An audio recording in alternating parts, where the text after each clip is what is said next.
একটা বিশেষ দলকে ক্ষমতায় নেওয়ার জন্য কতগুলো আয়োজন সম্পন্ন করা হচ্ছে, একটা আই ওয়াশের ব্যবস্থা করা হচ্ছে, যার মধ্য দিয়ে আসলে দেখানো হবে যে একটা সুষ্ঠু নির্বাচন হয়েছে। আসলে সুষ্ঠু নির্বাচন হবে কিনা এর কোনো নিশ্চয়তা নাই। পুরনো আইনে নির্বাচন কমিশন তারা গঠন করে ফেলেছে। এই তাড়াহুড়ার কারণটা, এবং আমরা দেখতে পাচ্ছি একটা বিশেষ রাজনৈতিক দলের সাথে ইসির সমস্ত বক্তব্য মিলে যাচ্ছে। এই ইসির নিরপেক্ষতা ইতিমধ্যেই প্রশ্নবিদ্ধ।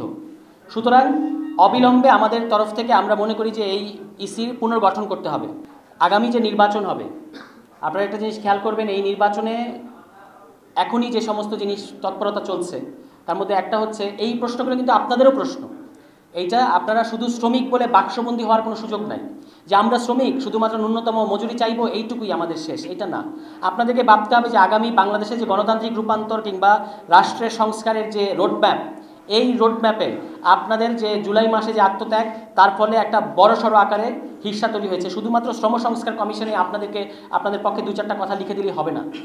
রাষ্ট্র সংস্কারের সংবিধান প্রশ্নে আগামী গণতান্ত্রিক রাষ্ট্রগুলো কিভাবে চলবে, প্রধানমন্ত্রীর ক্ষমতা কতটুকু থাকবে, এই প্রশ্নগুলোতে আপনাদের মতামত দিতে হবে।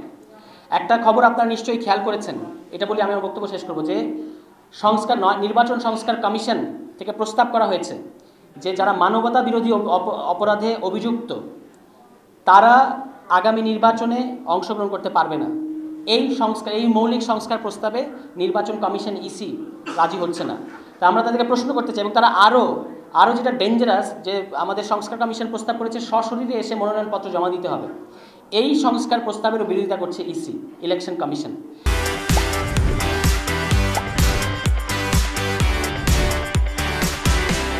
এবং তারা নির্বাচন কমিশনকে দায়বদ্ধ করা যাবে।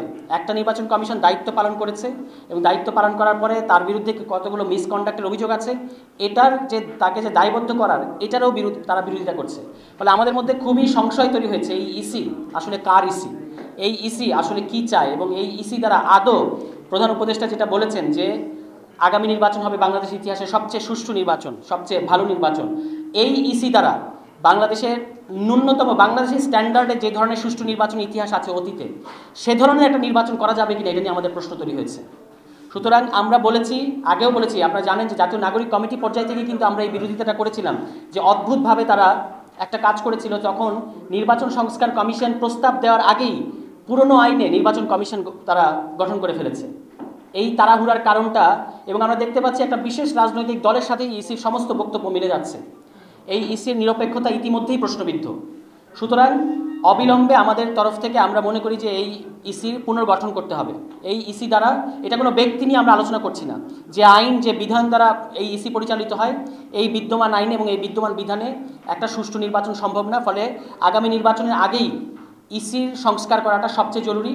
এবং অনেকগুলো আজকেই প্রথম আলোতে সংবাদ প্রকাশিত হয়েছে, অনেকগুলো আশু সংস্কারে যেটা এই মুহূর্তেই বাস্তবায়ন করা সম্ভব, এই ধরনের সংস্কার প্রস্তাবগুলো বিরোধিতা করতেছে ইলেকশন কমিশন। সুতরাং তারা যদি একটা সুষ্ঠু নির্বাচন দিতে চায় বাংলাদেশের জনগণের জন্য, তাহলে তাদেরকে এই জিনিসগুলো থেকে সরে আসতে হবে। এবং এই অন্তর্বর্তী সরকারের কাছে আমাদের আহ্বান থাকবে যে দ্রুত ইসি পুনর্গঠন করুন, এবং নিরপেক্ষ নির্বাচনের জন্য লেভেল প্লেইং ফিল্ড এটা এই মুহূর্তে আছে বলে আমরা মনে করছি না। আমরা দেখতে পাচ্ছি যে একটা বিশেষ দলকে ক্ষমতায় নেওয়ার জন্য কতগুলো আয়োজন সম্পন্ন করা হচ্ছে, একটা আই ওয়াশের ব্যবস্থা করা হচ্ছে, যার মধ্য দিয়ে আসলে দেখানো হবে যে একটা সুষ্ঠু নির্বাচন হয়েছে। আসলে সুষ্ঠু নির্বাচন হবে কিনা এর কোনো নিশ্চয়তা নাই।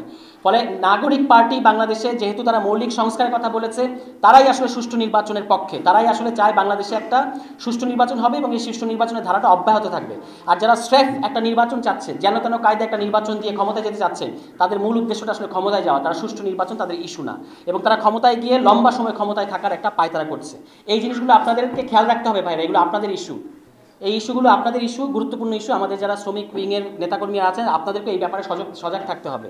এই বলে আমি আমার বক্তব্য শেষ করছি। ধন্যবাদ।